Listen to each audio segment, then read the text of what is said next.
के माध्यम से निवेदन करना चाहूँगा कि शिक्षा ही देश का परिवार के सर्वांगीण विकास का आधार है, जिसके लिए प्राथमिक से लेकर उच्च माध्यमिक विद्यालयों में आधारभूत सुविधाओं में पर्याप्त भवन व अन्य शैक्षणिक गतिविधियां सहित खेल मैदान के लिए पर्याप्त भूमि, सहायक कर्मचारी, मंत्रालय कर्मचारी, टीचिंग स्टाफ पदों की स्वीकृति के अनुसार स्टाफ का होना नितांत आवश्यक है। क्षेत्र में भ्रमण के दौरान तथा जनता व कार्यकर्ताओं से प्राप्त सूचनाओं के अनुसार मेरे विधानसभा क्षेत्र में ऐसे कई विद्यालय हैं जिनके नाम विधिवत रूप से भूमि आवंटित नहीं होने के कारण भवन निर्माण में स्वीकृतियां जारी होने में तकनीकी अड़चनें आती है। मेरे क्षेत्र में सभी श्रेणी के कई विद्यालयों को पर्याप्त नहीं होने के कारण छात्रों को उचित व सुव्यवस्थित शिक्षा नहीं मिल पा रही है। इसके अलावा छात्र छात्राओं के लिए सुविधायुक्त शौचालय व अन्य खेलकूद की सुविधाएं भी उपलब्ध नहीं है। सभी विद्यालयों में सहायक कर्मचारियों के पद काफ़ी वर्षों से रिक्त हैं। निर्धारित नाम्स के अनुसार उच्च अधिकारियों द्वारा प्रभावी निरीक्षण नहीं किए जा रहे हैं या फिर कहीं न कहीं कागजों में महज खानापूर्ति हो रही है। शिक्षा को गुणवत्तापूर्ण, संस्कार युक्त व आध्यात्मिक तथा जीवन उपयोगी तकनीकी बनाने की मांग करता हूं, ताकि स्वयं को मिलने से बेरोजगारी की दर में वृद्धि नहीं हो पाए। कई विद्यालयों में छात्रों के अनुपात में अधिक शिक्षक कार्यरत है, कई विद्यालयों में काफ़ी संख्या में पद रिक्त है। इसलिए सभी विद्यालयों में छात्र अनुपात में शिक्षक लगाने की मांग करता हूँ।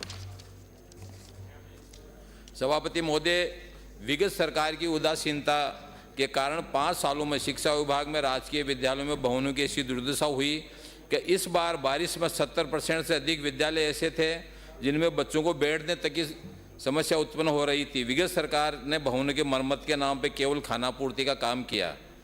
यदि वास्तविकता पर कार्य किया होता तो बारिश में कुछ कक्ष तो ऐसे होते जिनमें बैठकर बच्चे अध्ययन कर पाते, लेकिन अधिकांश विद्यालयों में भवन जर्जर अवस्था में होने के कारण बच्चों को बारिश के समय छुट्टियां करनी पड़ी। उपखंड पीपलों के ग्राम फजलपुरा में बारिश के समय ग्रामीणों ने विद्यालय के ताले लगा दिए, जिससे मैंने विद्यालय मरम्मत का आश्वासन देकर खुलवाया।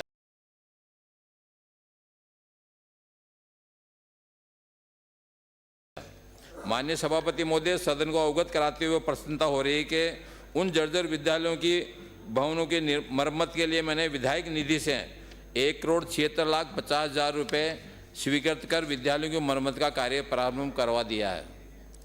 मैं सरकार के शिक्षा मंत्री जी को बहुत बहुत धन्यवाद देता हूं कि इन्होंने मेरे विधानसभा क्षेत्र में 14 कक्ष दिए, जिससे कि काफ़ी कुछ समस्या का समाधान हुआ। माननीय सभापति महोदय, विगत सरकार ने अपनी कोरी घोषणाओं से शिक्षा के मंदिरों को भी अछूता नहीं छोड़ा।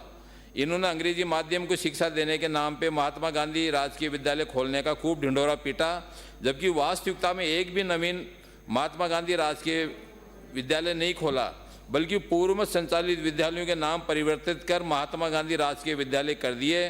पूर्व में संचालित कई बालिका विद्यालय इनकी इस मनमानी की भेंट चढ़ गए। इन विद्यालयों को जिले के बाहर पदस्थापित अपने चहेते अध्यापकों को बैकडोर एंट्री से गृह जिलों में स्थानांतरित कर दिया। अंग्रेजी माध्यम के विद्यालय में न आधारभूत संरचनाओं का निर्माण किया, न ही समुचित प्रकार से कार्मिकों की नियुक्तियां की गई।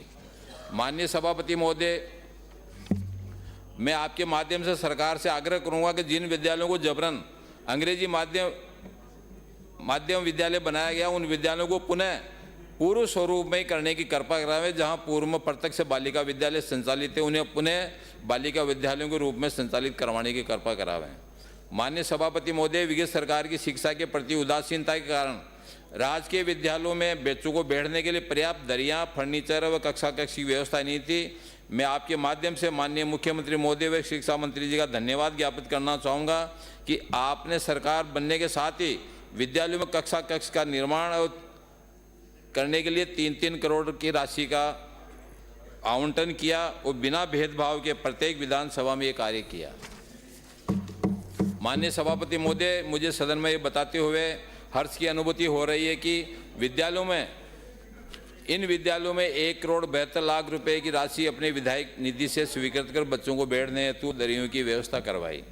माननीय सभापति महोदय, आपके माध्यम से मैं सदन को अवगत कराना चाहूँगा कि विगत सरकार द्वारा पूरे 5 साल में तृतीय श्रेणी शिक्षकों की तबादला नीति का गाना गाया गया, जबकि एक बार भी तबादले नहीं किए, जिसका जवाब मेरे शिक्षा विभाग के साथियों से विधानसभा चुनाव भली प्रकार से दिया। सभापति महोदय, सन 18 में हमारी पूर्व मुख्यमंत्री वसुंधरा राजे जी के नेतृत्व वाली भाजपा सरकार ने तीसरी श्रेणी थर्ड ग्रेड के टीचरों के तबादले किए थे, जिसमें कई शिक्षक साथियों को राहत मिली, लेकिन टीएसपी व प्रतिबंधित जिलों में कार्यरत शिक्षकों के तबादले उस समय भी नहीं हो पाए थे। मैं आपके माध्यम से माननीय मुख्यमंत्री महोदय व शिक्षा मंत्री महोदय से आग्रह करूंगा कि शीघ्र ही प्रतिबंधित जिलों में नियम को समाप्त करते हुए तृतीय श्रेणी अध्यापकों सहित शिक्षा विभाग के सभी समूहों के तबादले करवाने की कृपा करावे, ताकि वर्षों से दूर दराज में कार्य कर रहे अल्प वेतन भोगी मेरे शिक्षक भाइयों को अपने गृह जिलों में आके पूर्ण मनोयोग से कार्य करने का अवसर प्राप्त हो सके। माननीय सभापति महोदय, आपके माध्यम से मैं माननीय शिक्षा मंत्री महोदय से निवेदन करना चाहूँगा कि मेरे विधानसभा क्षेत्र में विद्यालय हमीरिया, बंजारा की ढाणी, करीमपुरा, गंगापुरा, करीम बख्श की ढाणी, ललवाड़ी, भेरू बोड़िया, राजधिराजपुरा में स्थित प्राथमिक विद्यालय को उच्च प्राथमिक स्तर पर क्रमोन्नत करवाने की कृपा तथा बीजवाड़, जय किशनपुरा, बालिका बगड़ी, फजलपुरा, इब्राहिमपुरा, ठाटा, मोहम्मदनगर, ढाणी, कीरोंगी ढाणी, ककराज कला, जगसरा, बंसीपुरा, देवरी, सीदड़ा, आकोदिया, मेहतापुरा, टोरडी, सिसोला में स्थित उच्च प्राथमिक विद्यालय को माध्यमिक स्तर में क्रमोन्नत करवाने की कृपा कराएं। माननीय सभापति महोदय, विगत सरकार द्वारा विद्यालयों में नवीन संकाय तक संचालित नहीं किए गए, जिसमें कि हमारे बच्चे आज भी सीमित विषयों का अध्ययन करने पर मजबूर हो रहे हैं। मैं आपके माध्यम से माननीय मुख्यमंत्री महोदय तथा शिक्षा मंत्री महोदय से आग्रह करना चाहूँगा कि मेरे विधानसभा क्षेत्र के चन्नानी, श्रीरामपुरा, राहोली, करेड़ा बुजुर्ग, चौगाई, जोड़ा, कटमाणा, प्यावड़ी, बगड़ी जिलाई के स्थित राजकीय उच्च माध्यमिक विद्यालय में कृषि संकाय तथा करेड़ा बुजुर्ग, चौगाई, जोड़ा, प्यावड़ी, संदेड़ा में स्थित राजकीय उच्च माध्यमिक विद्यालयों में विज्ञान संकाय संचालन की स्वीकृति प्रदान कराने की कृपा करें। जिन विद्यालयों में पूर्व में ही विज्ञान संकाय संचालित हो, उनमें गणित विषय अनिवार्य रूप से संचालित करवाने की कृपा करें। माननीय सभापति महोदय, निजी विद्यालयों में आज कुछ नई प्रणालियों का आगमन हो चुका है। आरटीपी के साक्षरता प्रवेश परीक्षा की बाध्यता समाप्त किए दिए जाने के बावजूद भी निजी विद्यालयों द्वारा बच्चे तथा उनके माता पिता के साक्षात्कार के आधार पर प्रवेश की बाध्यता थोपी जाती है। ग्रामीण परिवेश के अभिभावक कम पढ़े लिखे होने के कारण उनके बच्चों को अच्छे विद्यालयों में अध्ययन के सपने को माता पिता के साक्षात्कार से चकनाचूर कर दिया जाता है। निजी विद्यालयों द्वारा मनमर्जी से फीस वसूली जाती है। किताब कापियाँ गणवेश विद्यालय से ही खरीदने को मजबूर किया जाता है। मैं माननीय मुख्यमंत्री महोदय तथा शिक्षा मंत्री महोदय से निवेदन करना चाहूँगा कि निजी विद्यालयों के लिए नियम बना के समुचित फीस निर्धारण किया जाए, बच्चों व माता पिता का साक्षात्कार समाप्त किया जाए। माननीय समस्त राजकीय व निजी विद्यालयों में कार्मिकों एवं छात्रों को समान गणवेश लागू करवाने की कृपा कराएं, जिससे गरीब छात्रों को असमानता का अनुभव ना हो और मानसिक रूप से उन पर गलत प्रभाव नहीं पड़े। माननीय सभापति महोदय, विगत सरकार के विद्यालयों में पर्याप्त स्टाफ तक की सुविधा नहीं थी, जिस कारण कई विद्यालय पीएम श्री विद्यालय की योग्यता रखने के बावजूद भी उनका चयन पीएम श्री विद्यालय में रूप में नहीं हो पा रहा। माननीय सभापति महोदय, आपके माध्यम से माननीय मुख्यमंत्री तथा उच्च शिक्षा मंत्री से निवेदन करना चाहूँगा कि निवाई स्थित राजकीय महाविद्यालय में विज्ञान संकाय तथा पीपलू स्थित राजकीय कन्या महाविद्यालय में संस्कृत विषय तथा विज्ञान संकाय संचालन करने की स्वीकृति प्रदान कराए। माननीय सभा महोदय, आपका हृदय से आभार कि आपने मुझे मांग संख्या 20, 21, 22 पे बोलने का अवसर दिया। बहुत बहुत धन्यवाद। भारत माता की।